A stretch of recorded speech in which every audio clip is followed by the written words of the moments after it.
പോകുന്നത് functional units of A computer. ഒരു കമ്പ്യൂട്ടറിന്റെ അതിന്റെ ഒരു ബേസിക് നമുക്കറിയാം, കമ്പ്യൂട്ടർ എല്ലാവരും കണ്ടുള്ള ആളുകളാണ്. കമ്പ്യൂട്ടറിന് ഒരു ബേസിക് ആയിട്ടുള്ള ഒരു സ്ട്രക്ചർ ഉണ്ട്, അല്ലെ? ഒരു മോഡൽ ഉണ്ട്. ആ ഒരു മോഡൽ ഏത് സ്ഥലത്ത് നിന്നാലും നമുക്ക് ആ ഒരു മോഡലിനെ ബേസ് ചെയ്തിട്ടാണ് കമ്പ്യൂട്ടർ നമുക്ക് കാണാൻ കഴിയും.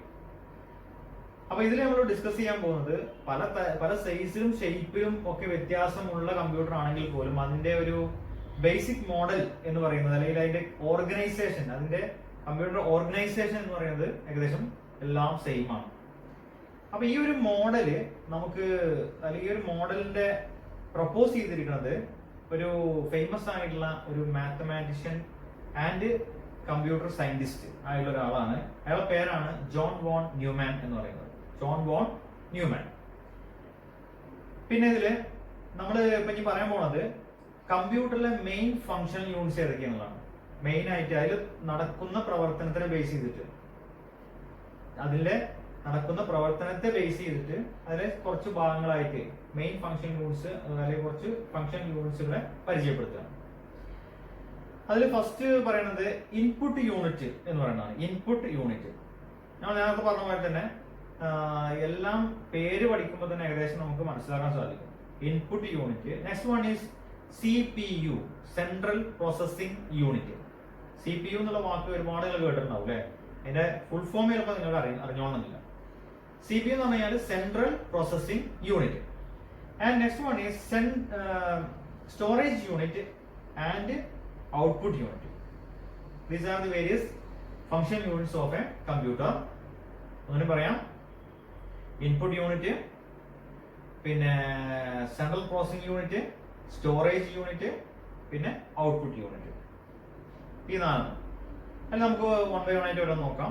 First one is input unit. ആ പേര് പറയുന്ന പോലെ തന്നെ ഇൻപുട്ട് ചെയ്യാൻ വേണ്ടിയിട്ടുള്ള സഹായിക്കുന്ന യൂണിറ്റ് ആണ് ഇൻപുട്ട് യൂണിറ്റ് എന്ന് പറയുന്നത്. അപ്പൊ ഇൻപുട്ട് ചെയ്യുക എന്ന് പറയുമ്പോൾ കമ്പ്യൂട്ടറിലേക്ക് ഡാറ്റകളെ, അല്ലെങ്കിൽ ഇൻഫർമേഷൻ എന്താ വെച്ചാൽ അത് ഇൻപുട്ട് ചെയ്യാന്ന് പറഞ്ഞു കഴിഞ്ഞാല് എന്തായിരിക്കും?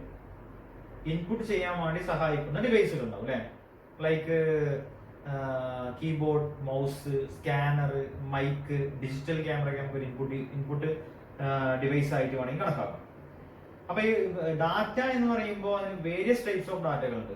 ചിലപ്പോൾ ടെക്സ്റ്റ് ആയിരിക്കാം, ചിലപ്പോൾ ഇമേജ് ആയിരിക്കാം, ചിലപ്പോൾ വീഡിയോ ആയിരിക്കാം, ചിലപ്പോൾ എന്താ പറയുക ഓഡിയോ ഫയൽ ആയിരിക്കാം. അങ്ങനെ പല തരത്തിലുള്ള, പല ഫോംസിലുള്ള ഡാറ്റകളുണ്ട്. ഏത് ടൈപ്പ് ആയിക്കോട്ടെ അത് കമ്പ്യൂട്ടറിലേക്ക് നൽകുക എന്നുള്ളതാണ് ഏത് യൂണിറ്റാണ് ഉദ്ദേശിക്കുന്നത്, അല്ലെങ്കിൽ അതിനെ സപ്പോർട്ട് ചെയ്യുന്ന യൂണിറ്റ് ആണ് ഇൻപുട്ട് യൂണിറ്റ് എന്നുകൊണ്ട് ഉദ്ദേശിക്കുന്നത്. നമ്മള് പുറമെ നിന്ന് ഡാറ്റ അല്ലെങ്കിൽ ഇൻസ്ട്രക്ഷൻസിനെ കമ്പ്യൂട്ടറിലേക്ക് നൽകുന്നു. ഈ നൽകുന്നതിനെ കമ്പ്യൂട്ടറിലേക്ക് ആക്സെപ്റ്റ് ചെയ്യുന്ന രീതിയിലേക്ക് എന്ത് ചെയ്യുന്നു? അതിനെ കൺവേർട്ട് ചെയ്യണം, അല്ലെ? നമ്മളിപ്പോ പലതരത്തിലുള്ള സംഭവങ്ങൾ നൽകുന്നു. ഇപ്പൊ ഒരു ഫോട്ടോ, ഒരു ഇമേജ് ആണ് നൽകുന്നത്, ഒരു വീഡിയോ നൽകുന്നുണ്ടെങ്കിൽ അത് അതേപോലെ നമ്മൾ കാണുന്ന അതേപോലെ അല്ലല്ലോ അതിൽ സ്റ്റോർ ചെയ്യുന്നത്. അതിൽ സ്റ്റോർ ചെയ്യുന്നത് വേറെ രീതിയിലാണ്. അപ്പൊ ആ രീതിയിലേക്ക്, അതിലേക്ക് എന്ത് ചെയ്യുന്നുണ്ട്? കൺവേർട്ട് ചെയ്യുന്നുണ്ട്. പിന്നെ അതേപോലെ തന്നെ it supplies the converted instructions and data to the computer for processing. എപ്പോഴാണോ ഡാറ്റ പ്രോസസ്സിംഗ് നടക്കുന്നത്, ആ ഡാറ്റ പ്രോസസ്സിംഗ് നടക്കുന്ന സമയത്തേക്ക് ഈ നൽകിയ ഡാറ്റകളെ എന്ത് ചെയ്യുന്നുണ്ട്? സപ്ലൈ ചെയ്യുന്നുണ്ട്. ഓക്കെ. ഇനി നമ്മൾ നെക്സ്റ്റ് പറയാൻ പോകുന്നത് CPU എന്ന് പറയുന്നത് central processing unit. Central processing unit. CPU എന്നുള്ള വാക്ക് നമ്മൾ എല്ലാവരും കേട്ടുള്ളതാണ്. പല ആളുകളുടെയും ധാരണ നമ്മുടെ കമ്പ്യൂട്ടർ, ഒരു ഡെസ്ക്ടോപ്പ് കമ്പ്യൂട്ടർ ആയിരിക്കാം. ആ ഡെസ്ക്ടോപ്പ് കമ്പ്യൂട്ടറിന്റെ സൈഡിൽ ഒരു വലിയൊരു ബോക്സ് ഉണ്ടാവും, അല്ലെ? ആ ബോക്സിലായിരിക്കും ആ കമ്പ്യൂട്ടറിന്റെ മോണിറ്റർ, കീബോർഡ്, മൗസ്, അല്ലെങ്കിൽ സ്പീക്കർ, അങ്ങനെ കുറച്ച് ഐറ്റംസ് മാത്രമേ നമ്മൾ പുറത്ത് കാണുള്ളൂ. ബാക്കിയുള്ള എല്ലാ സംഭവങ്ങളും ഈ ഒരു ബോക്സിന്റെ ഉള്ളിലാണ്. പല ആളുകളും CPU എന്ന് പറയുമ്പോൾ ഈ ബോക്സിനെ മൊത്തത്തിലാണ് CPU എന്ന് പറയുന്നത് എന്നുള്ള ഒരു തെറ്റിദ്ധാരണയുണ്ട്. ആ ഒരു ധാരണ മാറണം. CPU എന്ന് പറഞ്ഞാല് ഒരു ചിപ്പാണ്. ആ ഒരു വളരെ ചെറിയൊരു സംഭവമാണ്. ഓക്കെ. അപ്പോ ആ ഒരു ചിപ്പിനെയാണ് CPU അല്ലെങ്കിൽ സെൻട്രൽ പ്രോസസിംഗ് യൂണിറ്റ് എന്ന് പറയുന്നത്. നമുക്ക് ഇങ്ങനെ പറയാം, CPU is the brain of the computer എന്ന് പറയാം. CPU is the brain of the computer. Processor എന്ന് പറയും, പ്രൊസസർ. കമ്പ്യൂട്ടറിന്റെ ബ്രെയിൻ, തലച്ചോറി എന്ന് പറയുന്നത് ആരാണ്? CPU-വിനെയാണ്. ഇപ്പോ നമ്മളുടെ ഒരു ഹ്യൂമൻ ബോഡിയുടെ ബ്രെയിനെ കുറിച്ചിട്ട് ആലോചിച്ചാൽ മതി. ഒരു ഹ്യൂമൻ ബോഡിയുടെ ബ്രെയിൻ എന്ന് പറഞ്ഞു കഴിഞ്ഞാൽ ആ ബ്രെയിനിൽ നിന്നാണ് അല്ലെ, നമ്മുടെ തലച്ചോറിൽ നിന്നാണ് നമ്മളുടെ എല്ലാവിധ കാര്യങ്ങളെയും കൺട്രോൾ ചെയ്യുന്നതും കോർഡിനേറ്റ് ചെയ്യുന്നതും. നമ്മൾ സംസാരിക്കുകയാണെങ്കിലും എന്ത് ചെയ്യുകയാണെങ്കിലും അതിനൊക്കെ കൺട്രോൾ ചെയ്യുന്നതും കോർഡിനേറ്റ് ചെയ്യുന്നതും ഒക്കെ ആരാണ്? ഈ പറഞ്ഞ ബ്രെയിനാണ്. അപ്പോൾ അത് വെച്ചൊന്ന് കമ്പയർ ചെയ്ത് നോക്കാം. കമ്പ്യൂട്ടർ എന്ന് പറയുന്ന ആ ഇലക്ട്രോണിക് ഡിവൈസിലെ കൺട്രോൾ ചെയ്യുന്നതും കോർഡിനേറ്റ് ചെയ്യുന്ന അതിന്റെ എല്ലാവിധ കാര്യങ്ങളെയും കോർഡിനേറ്റ് ചെയ്യുന്നതും ഒക്കെ ചെയ്യുന്നത് ആരാണ്? ഈ ഒരു പ്രോസസ്സറാണ്, ഈ ഒരു CPU ആണ്, അല്ലെങ്കിൽ സെൻട്രൽ പ്രോസസിംഗ് യൂണിറ്റ് ആണ്. സെൻട്രൽ പ്രോസസിംഗ് യൂണിറ്റ് എന്ന് പറയുമ്പോൾ അതിൽ 3 കാര്യങ്ങളാണ് വരുന്നത്. ഒന്ന് ALU എന്ന് പറയും. ALU arithmetic and logical unit. Second one is control unit and third one is registers.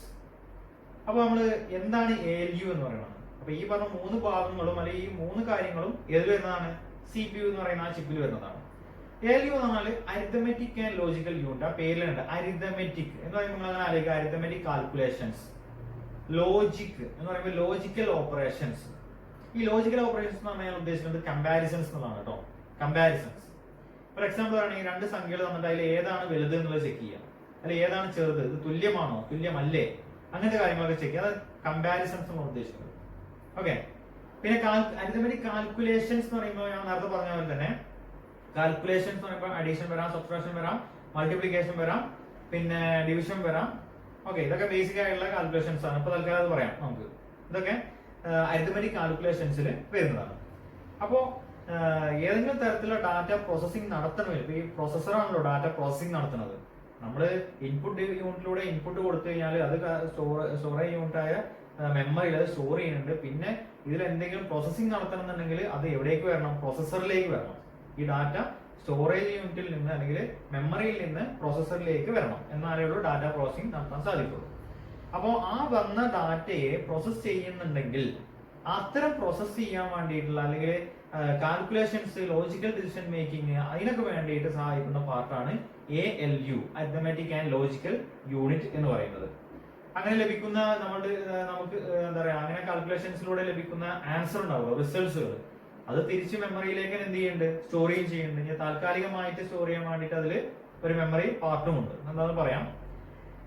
പിന്നെ next one is control unit.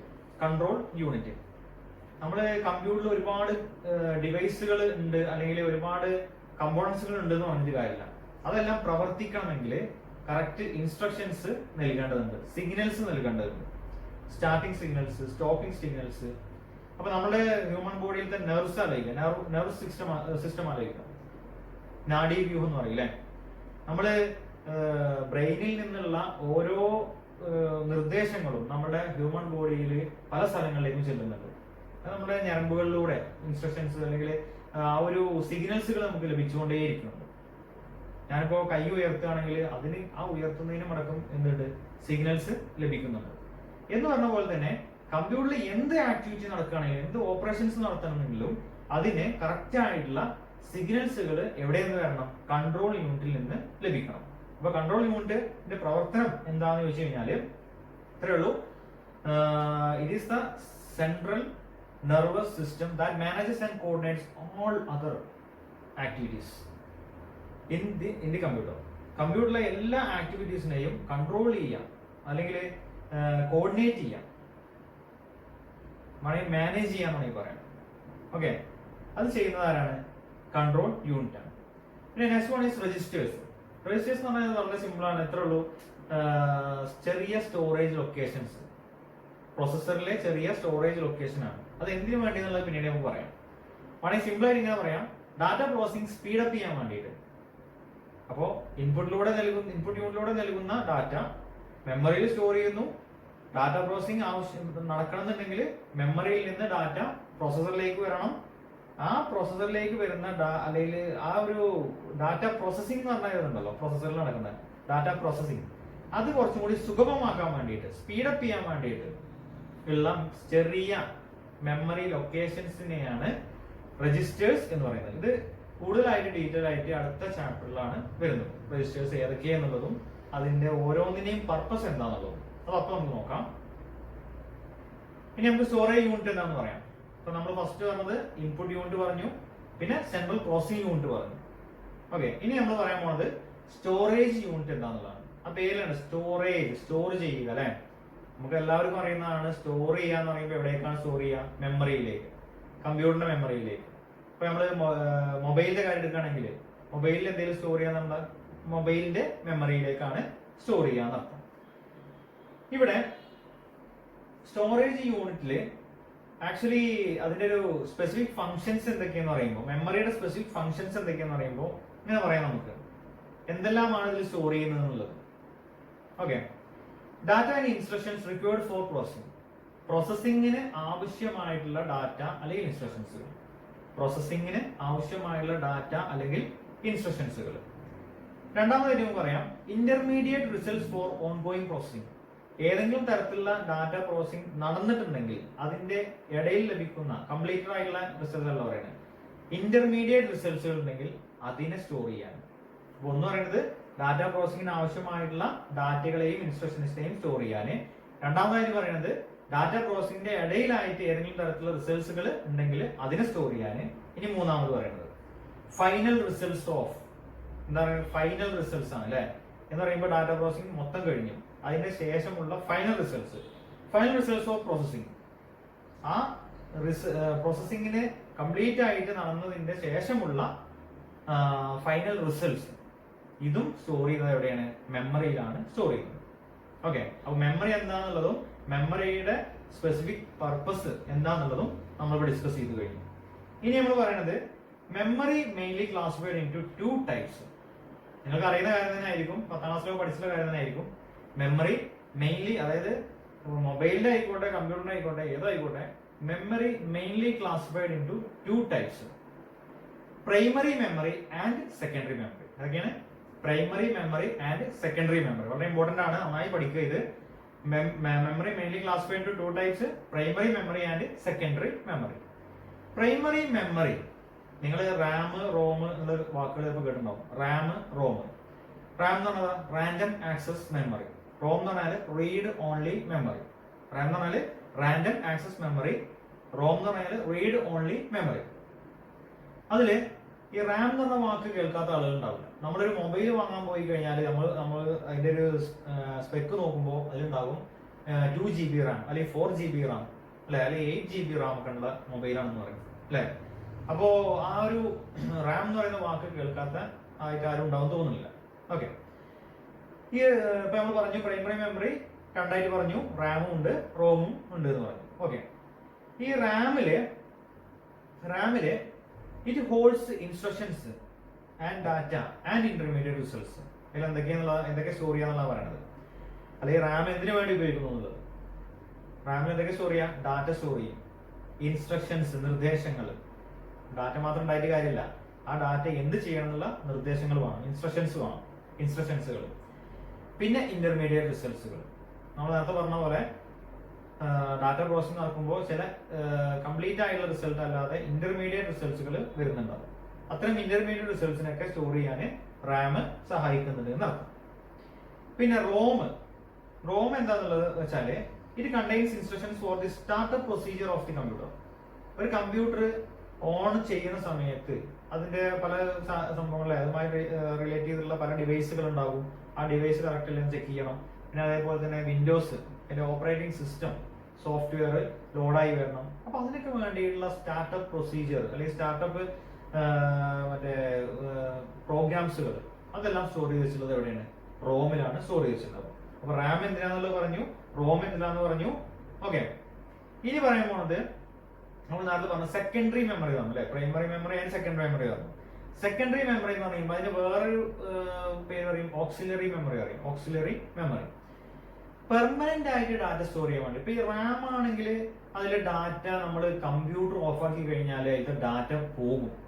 റാമിൽ സ്ഥിരമായിട്ട് ഡാറ്റ സ്റ്റോർ ചെയ്യാൻ കഴിയില്ല. റാമിലുള്ള ഡാറ്റ കമ്പ്യൂട്ടർ ഓഫ് ആയി കഴിഞ്ഞാൽ എന്ത് സംഭവിക്കും? അത് പോകും, അത് ലോസ് ആവും. പിന്നെ കമ്പ്യൂട്ടർ ഓൺ ആക്കുന്ന സമയത്ത് പുതിയ ഡാറ്റയാണ് അതിലേക്ക് വരിക. റോമില് നമ്മൾ പറഞ്ഞു ഓൾറെഡി പെർമനന്റ് ആയിട്ട് കുറച്ച് കാര്യങ്ങൾ അതിൽ സ്റ്റോർ ചെയ്തിട്ടുണ്ട്, സ്റ്റാർട്ടപ്പ് പ്രൊസീജിയറിന് വേണ്ടിയില്ല എന്ന് പറഞ്ഞു. ഇവിടെ സെക്കൻഡറി മെമ്മറി എന്ന് പറയുമ്പോൾ ഉദ്ദേശിക്കുന്നത് പെർമനന്റ് ആയിട്ട് ഡാറ്റ സ്റ്റോർ ചെയ്യാൻ. ഇപ്പൊ നമുക്കൊരു വീഡിയോ കിട്ടി, ആ വീഡിയോ കാണാൻ ഇപ്പൊ നമുക്ക് എന്ത് ചെയ്യില്ല, സമയമല്ല. അപ്പൊ നമ്മൾ എന്ത് ചെയ്യും? നമ്മുടെ കമ്പ്യൂട്ടറിൽ ആ വീഡിയോ സ്റ്റോർ ചെയ്യുന്നു. എന്നിട്ട് പിന്നീട് എപ്പോഴെങ്കിലും ആയിരിക്കും കമ്പ്യൂട്ടർ ഓഫ് ചെയ്ത് പിന്നീട് നമുക്ക് ഒഴിവിടുന്ന സമയത്തായിരിക്കും എന്ത് ചെയ്യണ്ടാവുക, നമ്മൾ ആ വീഡിയോ വാച്ച് ചെയ്യുന്നുണ്ടാവുക. അപ്പൊ എന്ന് പറയുമ്പോൾ അത് പെർമനന്റ് സ്റ്റോറിയാണ്. പെർമനന്റ് ആയിട്ടാണ് ആ വീഡിയോ എന്ത് ചെയ്യുന്നത്, നമ്മൾ സ്റ്റോർ ചെയ്യുന്നത്. പിന്നെ നമ്മൾ ഡിലീറ്റ് ചെയ്ത് അല്ലെങ്കിൽ റിമൂവ് ചെയ്യുമ്പോൾ മാത്രമേ അത് പോകുന്നുള്ളൂ ആ മെമ്മറിയിൽ നിന്ന്. അപ്പൊ അത്ര ആ ഒരു മെമ്മറിയാണ് എന്താ പറയുക സെക്കൻഡറി സ്റ്റോറേജ് എന്നതുകൊണ്ട് ഉദ്ദേശിക്കുന്നത്. അപ്പൊ നമ്മളെ കമ്പ്യൂട്ടറിലെ സെക്കൻഡറി സ്റ്റോറേജിന് എക്സാമ്പിൾ ആണ് ഹാർഡ് ഡിസ്ക്. പിന്നെ വേണമെങ്കിൽ CD അല്ലെങ്കിൽ DVD. ഇപ്പൊ CD-യിലത്തെ കാര്യങ്ങൾ DVD-യിലൊക്കെ നമുക്ക് ആ മെമ്മറിയിലൊക്കെ ഡാറ്റ സ്റ്റോർ ചെയ്ത് പറഞ്ഞു കഴിഞ്ഞാൽ അത് പോകില്ലല്ലോ. നമുക്ക് പിന്നീടും വേണമെങ്കിൽ എന്ത് ചെയ്യാം, അത് ഉപയോഗിക്കാൻ പറ്റുന്ന തരത്തിലുള്ളതാണ്. അപ്പൊ ഇതൊക്കെയാണ് നമ്മുടെ സ്റ്റോറേജ് യൂണിറ്റിൽ വരുന്നത്. ഇനി കൂടുതൽ ഡീറ്റെയിൽ ആയിട്ട് നമ്മൾ മെമ്മറി പിന്നീട് ഡിസ്കസ് ചെയ്യുന്നതാണ്. Next one is the output unit. ഇപ്പൊ നമ്മൾ പറഞ്ഞു ഇൻപുട്ട് യൂണിറ്റ് പറഞ്ഞു, അതുപോലെ തന്നെ എന്താ പറയാ സെൻട്രൽ പ്രോസസിംഗ് യൂണിറ്റ് പറഞ്ഞു. ഇൻപുട്ട് യൂണിറ്റ് എന്തായിരുന്നു, ഡാറ്റകളെ ഡാറ്റ ഇൻസ്ട്രക്ഷൻസിനൊക്കെ ഇൻപുട്ട് ചെയ്യാൻ വേണ്ടിയിട്ട് സഹായിക്കുന്ന യൂണിറ്റാണ് ഇൻപുട്ട് യൂണിറ്റ്. പിന്നെ നമ്മൾ CPU പറഞ്ഞു അല്ലെ, ഈ അല്ലെങ്കിൽ സ്റ്റോറേജ് യൂണിറ്റ് വേണമെങ്കിൽ പറയാം. സ്റ്റോറേജ് യൂണിറ്റ് ഇങ്ങനെ ഇൻപുട്ട് ചെയ്യുന്ന ഡാറ്റകളൊക്കെ സ്റ്റോർ ചെയ്യുന്നത് മെമ്മറിയിലാണെന്ന് പറയാം. പിന്നെ ഡാറ്റ പ്രോസസിംഗ് നടത്തുന്നത് CPU-ലാണ്, ആ ഒരു ചിപ്പ് അല്ലെ, സെൻട്രൽ പ്രോസസിംഗ് യൂണിറ്റ്, അതിലാണ് അത് നടക്കുന്നത്. അതിനുശേഷം ഇപ്പൊ ഇങ്ങനെ ഡാറ്റ പ്രോസസിംഗ് നടന്നു കഴിഞ്ഞാൽ പിന്നെ എന്താ ഉണ്ടാവുക, ഇൻഫർമേഷൻ ഉണ്ടാവുക അല്ലെ. ആ ഇൻഫർമേഷൻ എന്ത് ചെയ്യണം, ആളുകൾക്ക് ലഭിക്കണം എന്നുണ്ടെങ്കിൽ ഔട്ട്പുട്ട് ചെയ്യണം. എങ്ങനെ, ഹ്യൂമൻ റീഡബിൾ ഫോമിൽ, അല്ലെങ്കിൽ ആളുകൾക്ക് മനസ്സിലാകുന്ന രീതിയിലേക്ക് എന്ത് ചെയ്യണം, അത് ഔട്ട്പുട്ട് ചെയ്യേണ്ടതുണ്ട്. അപ്പൊ കമ്പ്യൂട്ടറിലുള്ള ഡാറ്റ എന്ന് പറയുന്നത് ആളുകൾക്ക് മനസ്സിലാകുന്ന രീതിയിലല്ല, അത് ആളുകൾക്ക് മനസ്സിലാകുന്ന രീതിയിലേക്ക് എന്ത് ചെയ്യണം, കൺവേർട്ട് ചെയ്തിട്ട് വേണം ഔട്ട്പുട്ട് ചെയ്യാൻ. അപ്പൊ ആ ഒരു ഇതിന് വേണ്ടി ഇപ്പൊ മെയിൻ ആയിട്ടുള്ള ഔട്ട്പുട്ട് യൂണിറ്റ് എന്ന് പറയുന്നത് ഏതാണെന്ന് നിങ്ങൾക്ക് അറിയുണ്ടാവും, മോണിറ്റർ ആണ് ഏറ്റവും ബേസിക് ആയിട്ടുള്ള അല്ലെങ്കിൽ മെയിൻ ആയിട്ടുള്ള ഔട്ട്പുട്ട് യൂണിറ്റ് എന്ന് പറയുന്നത്. അപ്പൊ അതാണ് ഔട്ട്പുട്ട് യൂണിറ്റ് എന്നുള്ളത് ഉദ്ദേശിക്കുന്നത്. അപ്പൊ these are the various different types of functional units of A computer. ഇനി നമ്മൾ ഒരു കമ്പ്യൂട്ടർ, ഒരു ഡാറ്റ പ്രോസസർ അല്ലെങ്കിൽ കമ്പ്യൂട്ടർ എന്നുള്ളതിന് നമ്മളൊരു ഒരു ഡെഫിനിഷൻ കൊടുക്കുകയാണെങ്കിൽ എങ്ങനെ കൊടുക്കാന്നുള്ളത്. ഇപ്പൊ ഈ പറഞ്ഞ എല്ലാത്തിനെയും ബേസ് ചെയ്തിട്ട് ഒരു ഡെഫിനിഷൻ കൊടുക്കുകയാണെങ്കിൽ നമുക്ക് ഇങ്ങനെ പറയാം, computer may be defined as an electronic device. നമുക്കറിയാം ഇത് ഇലക്ട്രിസിറ്റി ഉപയോഗിച്ച് വർക്ക് ചെയ്യുന്ന ഒരു മെഷീനാണ് അല്ലെ കമ്പ്യൂട്ടർ എന്ന് പറയുന്നത്. അപ്പോൾ ഇതൊരു ഇലക്ട്രോണിക് ഡിവൈസ് ആണെന്ന് പറയാം. അതോടൊപ്പം തന്നെ it design to accept the data. അത് ഡാറ്റ ഇൻപുട്ട് യൂണിറ്റോടെ എന്ത് ചെയ്യുന്നു, ഡാറ്റയെ ആക്സെപ്റ്റ് ചെയ്യുന്നു, അതേപോലെ തന്നെ ഇൻസ്ട്രക്ഷൻസിനെ ആക്സെപ്റ്റ് ചെയ്യുന്നു. It performs arithmetic and logical operations. പലതരത്തിലുള്ള ഡാറ്റ പ്രോസസിംഗ് നടത്തുന്നു എന്ന് പറയുമ്പോൾ അരിത്തമെറ്റിക് ഓപ്പറേഷൻസ് ആവാം, ലോജിക്കൽ ഓപ്പറേഷൻസ് ആവാം. ഓക്കെ, അത് നടക്കും. എങ്ങനെ, on the data email according to a set of instruction. വെറുതെ നടത്തുകയല്ല, എന്തിനെ ബേസ് ചെയ്തിട്ടാണ്, സെറ്റ് ഓഫ് ഇൻസ്ട്രക്ഷൻസ്, നിർദ്ദേശങ്ങൾക്ക് അനുസരിച്ചിട്ടാണ് അത് നടത്തുന്നത്. അതിനുശേഷം and output the results or information. അതിനുശേഷം നമുക്ക് ആ ഡാറ്റ പ്രോസസിംഗ് ശേഷം ലഭിക്കുന്ന റിസൾട്ട്സിനെ അല്ലെങ്കിൽ ഇൻഫർമേഷൻ എന്ത് ചെയ്യുന്നു, ഔട്ട്പുട്ട് ചെയ്യുകയും ചെയ്യും. അപ്പൊ നമുക്ക് വേണമെങ്കിൽ കമ്പ്യൂട്ടർ എന്താണെന്ന് ചോദിച്ചാൽ ഈ ഒരു രീതിയിലൊരു ഡെഫിനിഷൻ നൽകാമെന്ന് അർത്ഥം. പിന്നെ കമ്പ്യൂട്ടറിന്റെ ബേസിക് ആയിട്ടുള്ള കുറച്ച് ക്യാരക്ടറിസ്റ്റിക്സ് എന്താണുള്ളത്, കമ്പ്യൂട്ടറിന്റെ അഡ്വാൻറ്റേജസ് എന്താണുള്ളത്. ഫസ്റ്റ് വൺ ഈസ് സ്പീഡ് അല്ലെ. നമുക്ക് പല കാര്യങ്ങളും മനുഷ്യൻ മണിക്കൂറുകൾ എടുത്ത് ചെയ്യുന്ന പല കാര്യങ്ങളും കമ്പ്യൂട്ടർ എന്ത് ചെയ്യുന്നു, വളരെ കുറഞ്ഞ സെക്കൻഡുകൾ കൊണ്ട് തന്നെ എന്ത് ചെയ്യാൻ സാധിക്കുന്നു, പെർഫോം ചെയ്യാൻ സാധിക്കുന്നു. അപ്പൊ നിങ്ങൾ ജസ്റ്റ് ആലോചിച്ചാൽ മതി, നമ്മുടെ സിംഗിൾ വിൻഡോ അലോട്ട്മെന്റിൽ ഇത്രയും കുട്ടികളുടെ ഡാറ്റ പ്രോസസ് ചെയ്തിട്ട് ഓരോ കുട്ടികൾക്കും എവിടെയാണ് അലോട്ട്മെന്റ് എന്നുള്ളത് മനുഷ്യനാണ് ചെയ്യുന്നുണ്ടെങ്കിൽ ഒരുപാട് ടൈം എടുത്ത് ചെയ്യുന്ന ഒരു പരിപാടിയാണ്. പക്ഷെ നമുക്ക് കമ്പ്യൂട്ടറിന്റെ സഹായത്തോട് കൂടിയിട്ട് വളരെ സിമ്പിൾ ആയിട്ട് എന്ത് ചെയ്യാൻ സാധിക്കുന്നുണ്ട്, ഈ ഒരു പ്രോസസ് ചെയ്യാൻ സാധിക്കുന്നുണ്ട്. വളരെ സ്പീഡായിട്ട് കാര്യങ്ങൾ ചെയ്യാൻ നടക്കാം. നെക്സ്റ്റ് വൺ ഈസ് ആക്യുറസി, കൃത്യത എന്ന് പറയുന്നതാണ്. നമ്മൾ എന്താ പറയുക, കമ്പ്യൂട്ടറിലെ കൊണ്ടൊരു വർക്ക് ചെയ്യിപ്പിക്കുമ്പോൾ അതിന്റെ ഔട്ട്പുട്ട് അല്ലെങ്കിൽ അതിന്റെ റിസൾട്ട്സ് എന്ന് പറയുന്നത് കൃത്യമായ റിസൾട്ട്സുകളായിരിക്കും. ആക്യുറസി വളരെ കൃത്യമായുള്ള റിസൾട്ട്സ് ആണ് നമുക്ക് കമ്പ്യൂട്ടർ നൽകുന്നത്. നേരെ മറിച്ച് നമ്മൾ ചെയ്യുകയാണെന്നുണ്ടെങ്കിലോ നമുക്ക് നമ്മുടെ ശ്രദ്ധ പല സ്ഥലങ്ങളിൽ പോകാൻ സാധ്യതയുണ്ട്, നമുക്ക് അത്ര ആക്യുറസി കിട്ടിക്കൊള്ളണമെന്നില്ല. നെക്സ്റ്റ് വൺ ഈസ് ഡെലിഗൻസ് എന്നുള്ളതാണ്. അതായത് ഇത് ഓപ്പറേറ്റ്സ് ഫോർ ലോങ് ഹവേഴ്സ്, ഒരുപാട് മണിക്കൂറുകളോളം എങ്ങനെ ഒരുവിധ ടയേർഡും ഇല്ലാതെ. ഇപ്പൊ നമ്മള് കുറച്ച് സമയം എന്തെങ്കിലും ഒരു ജോലിയിൽ ഏർപ്പെട്ട് കഴിഞ്ഞാൽ നമുക്ക് ടയേർഡ് അല്ലേ, ഒരു ക്ഷീണം ഫീൽ ചെയ്യും. പക്ഷെ കമ്പ്യൂട്ടറിന് അങ്ങനെയല്ല, രാവിലെ മുതൽ വൈകുന്നേരം വരെ ഓൺ ആക്കിയിട്ട് എന്ത് കാര്യങ്ങൾ ചെയ്യുകയാണെങ്കിൽ അതങ്ങനെ ചെയ്തുകൊണ്ടേയിരിക്കും, അത് ഒരുവിധ പ്രശ്നമല്ലായിരിക്കും. പിന്നെ നെക്സ്റ്റ് വൺ ഈസ് വേഴ്സറ്റിലിറ്റി, ഒരു ബഹുമുഖ പ്രതിഭയാണെന്ന് വേണമെങ്കിൽ പറയാം. കാരണം എന്താ, ഒരേ സമയം തന്നെ ഒന്നിൽ കൂടുതൽ കാര്യങ്ങൾ ചെയ്യാനുള്ള കഴിവ് ആർക്കുണ്ട്, കമ്പ്യൂട്ടർ എന്ന് പറഞ്ഞ മെഷീനുണ്ട്.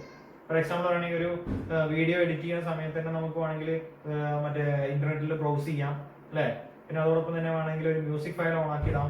അതോടൊപ്പം തന്നെ വേണമെങ്കിൽ ഫോട്ടോഷോപ്പ് വർക്ക് ചെയ്യാം. നമ്മുടെ കമ്പ്യൂട്ടറിന്റെ ലെവലിൽ ചിന്തിച്ചില്ലെങ്കിൽ നമ്മൾ മൊബൈലിന്റെ ലെവലിൽ ചിന്തിച്ചാൽ മതി. മൊബൈലിൽ തന്നെ നമ്മൾ ഒരു സമയത്ത് തന്നെ ഒന്നിൽ കൂടുതൽ ടാസ്കുകൾ ചെയ്തുകൊണ്ടിരിക്കുന്നില്ലേ, അതാണ് ഉദ്ദേശിക്കുന്നത്. പിന്നെ പറയുന്നത് ഹ്യൂജ് മെമ്മറി എന്നുള്ളതാണ്. ഒരുപാട് കാര്യങ്ങളെ സ്റ്റോർ ചെയ്യാനുള്ള കപ്പാസിറ്റി ആർക്കുണ്ട്, കമ്പ്യൂട്ടറിന് ഉണ്ട് എന്നർത്ഥം. മൊബൈലിന്റെ കാര്യത്തിലാണെങ്കിലും നമുക്ക് 128 GB അല്ലെ 256 GB അല്ലെങ്കിൽ 64 GB എന്ന് പറയുമ്പോൾ എത്രമാത്രം ഡാറ്റ അല്ലെങ്കിൽ അതിനെ നമുക്ക് സ്റ്റോർ ചെയ്യാൻ സാധിക്കുന്നുണ്ട്. അതൊക്കെ ഇതിന്റെ അഡ്വാൻറ്റേജുകളാണ്. ഇതിന്റെ ലിമിറ്റേഷൻസ് എന്താണെന്ന് വെച്ച് കഴിഞ്ഞാൽ ഒന്ന് വേണമെങ്കിൽ പറയാം ലാക്ക് ഓഫ് IQ എന്ന് പറയാം. എന്താണ് IQ ഇല്ല എന്ന് വേണമെങ്കിൽ പറയാം. കാരണം എന്താ, ഇതൊരു ജീവനുള്ള വസ്തു അല്ല എന്നുള്ളതാണ്. മനുഷ്യനെ പോലെ ചിന്തിച്ച് പ്രവർത്തിക്കാനുള്ള കഴിവ് ആർക്കില്ല, കമ്പ്യൂട്ടറില്ല. മനുഷ്യൻ എന്ത് നിർദ്ദേശങ്ങൾ നൽകിയോ അതിനനുസരിച്ച് പ്രവർത്തിക്കാനുള്ള കഴിവേ ആർക്കുള്ളൂ, കമ്പ്യൂട്ടറിന് ഉള്ളൂ എന്നർത്ഥം. അതുകൊണ്ട് തന്നെ ലാക്ക് ഓഫ് IQ, സ്വയം ചിന്തിച്ച് പ്രവർത്തിക്കാനുള്ള കഴിവ് കമ്പ്യൂട്ടറിന് ഇല്ല. അതുപോലെ തന്നെ lack of decision making power. ചിന്തിച്ച് പ്രവർത്തിക്കാനുള്ള കഴിവുണ്ടെങ്കിലല്ലേ ഡിസിഷൻ മേക്കിംഗ് പവർ ഉണ്ടാവുള്ളൂ. അതുകൊണ്ട് തന്നെ IQ ഇല്ലാത്ത കാരണം എന്ത് സംഭവിച്ചു, ഡിസിഷൻ മേക്കിംഗ് പവർ ഇല്ല എന്നുള്ളതാണ് വേറൊരു ലിമിറ്റേഷൻ ആയിട്ട് പറയുന്നത്. അപ്പൊ ഇതൊക്കെയാണ് ഇതിൽ പറയുന്നത്.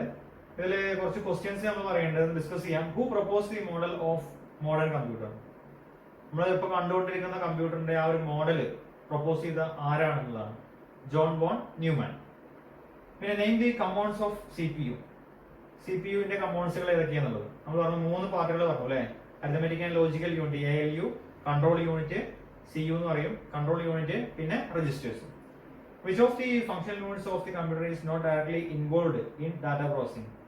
ഏതൊക്കെയാണ് ഡാറ്റ പ്രോസസ്സിംഗിൽ നേരിട്ട് ഇൻവോൾവ് അല്ലാത്ത കമ്പ്യൂട്ടറിന്റെ ഫങ്ഷണൽ യൂണിറ്റ്സ് ഏതൊക്കെയാണെന്നുള്ളതാണ് പറയുന്നത്. നേരിട്ട് ഇൻവോൾവ് ആകാത്ത ഏതൊക്കെയാണ്? ഇൻപുട്ട് യൂണിറ്റ്, ഔട്ട്പുട്ട് യൂണിറ്റ് അല്ലെ. ഇൻപുട്ട് യൂണിറ്റ് ഇൻപുട്ട് ചെയ്യുന്നു, അത് മെമ്മറിയിൽ സ്റ്റോർ ചെയ്യുന്നു. പക്ഷെ മെമ്മറിയിൽ നിന്നാണ് പിന്നെ ഡാറ്റ പ്രോസസ്സിംഗിന് വേണ്ടിയിട്ട് പ്രോസസ്സറിലേക്ക് ഡാറ്റ പോകുകയും തിരിച്ച് മെമ്മറിയിലേക്ക് സ്റ്റോർ ചെയ്യുകയും ചെയ്യുന്നത്. അവിടെ അത് ഇൻവോൾവ് ആണ്. പിന്നെ ഔട്ട്പുട്ട് യൂണിറ്റ്. പിന്നെ പറയുന്നത് what is mean by execution of an instruction. ഒരു ഇൻസ്ട്രക്ഷൻ എക്സിക്യൂട്ട് ചെയ്യാന്നുള്ള ഉദ്ദേശം എന്താണുള്ളത്? ഒരു ഇൻസ്ട്രക്ഷൻ എക്സിക്യൂട്ട് ചെയ്തു എന്ന് പറയുമ്പോൾ അവിടെ എന്താ ഇൻസ്ട്രക്ഷൻ എന്ന് പറയുന്നത് ഡാറ്റ എന്ത് ചെയ്യണം എന്നുള്ള നിർദ്ദേശമാണ്. അപ്പൊ എന്ന് പറയുമ്പോൾ അവിടെ എക്സിക്യൂട്ട് ചെയ്ത ഡാറ്റ പ്രോസസിംഗ് നടന്നതാണ് അർത്ഥം. Which part of the computer can be compared to the human brain? നമ്മൾ പറഞ്ഞിട്ടുണ്ടായിരുന്നു ഏത് പാർട്ടാണ് നമ്മളെ ഹ്യൂമൻ ബ്രെയിനുമായിട്ട് കമ്പയർ ചെയ്യുന്നത്? CPU അല്ലെ, സെൻട്രൽ പ്രോസസിംഗ് യൂണിറ്റ്. ഇത്രയും കാര്യങ്ങളാണ് ഇതിൽ ഫംഗ്ഷൻ യൂണിറ്റ്സ് ഓഫ് കമ്പ്യൂട്ടറിൽ പറയാനുള്ളത്. അപ്പോ നന്നായി പഠിക്കുക. മറ്റേ എന്തെങ്കിലും ഡൗട്ട്സുകൾ ഉണ്ടെന്നുണ്ടെങ്കിൽ ചോദിക്കുക. ഓക്കെ.